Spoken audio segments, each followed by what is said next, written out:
A intensificação dos bombardeios russos sobre a Ucrânia em áreas cada vez mais perigosas levam agora as preocupações a se voltarem quanto ao real apoio da China à Rússia. Os Estados Unidos, como a gente vê nesse material aqui de El País, se revelam cada vez mais apreensivos. E a China, tentando manter a discrição, não esquece de anotar, a sua desconfiança com relação à política de Washington, sobretudo depois que praticamente asfixiou a economia russa.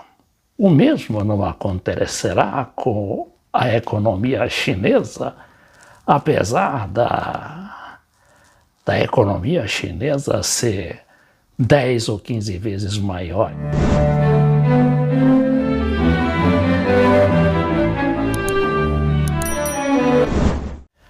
Na realidade, a China detém, dizem que 3 trilhões de dólares de reservas internacionais, muitas delas vindo da compra de bônus da dívida americana.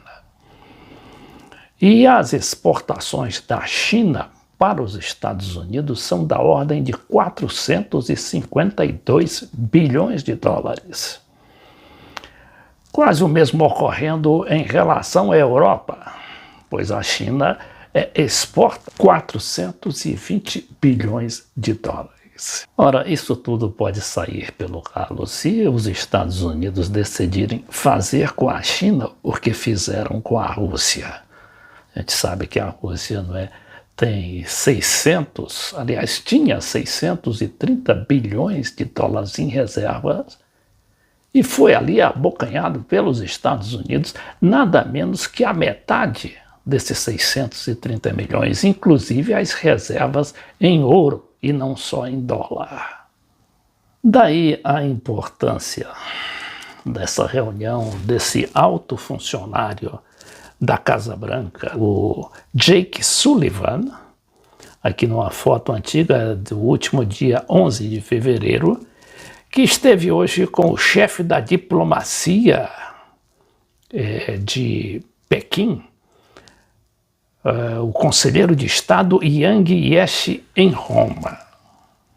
E a reunião não foi exatamente conclusiva, mas a julgar pela reação dos americanos, a China se dispõe a manter aquele tratado que assinou com o Putin, salvo engano, no dia 4 de fevereiro, e segundo o qual tanto a China quanto a Rússia se comprometem a afirmar uma amizade entre os dois países sem limites e que não conhecem nenhum tipo de proibição de cooperação.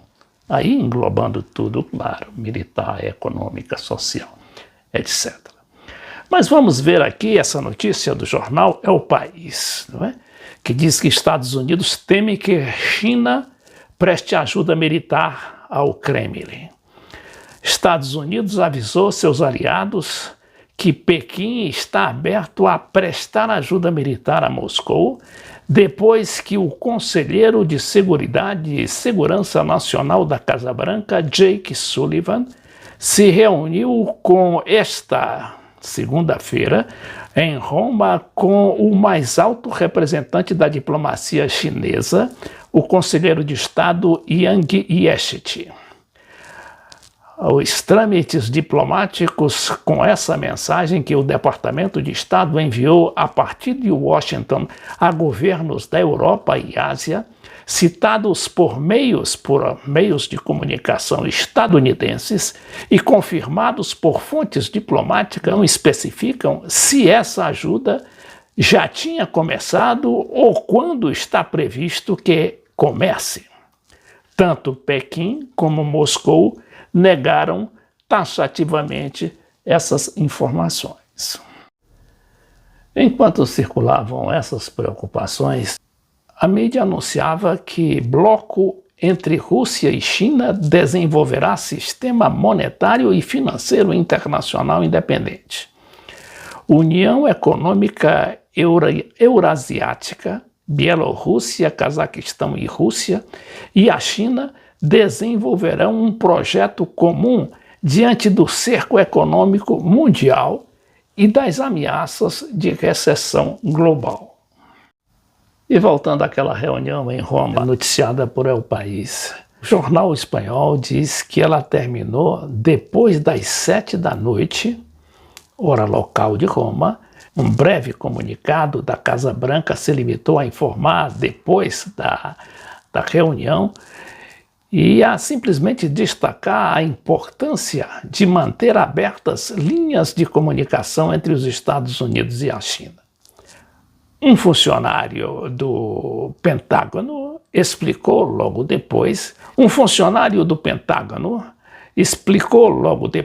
num telefonema com os jornalistas e com a condição de anonimato, que Sullivan havia advertido a Yang de que Pequim se enfrentará ao isolamento e às sanções se decide ajudar a Rússia. É uma ameaça real, é consequente e é realmente alarmante, acrescentou o funcionário.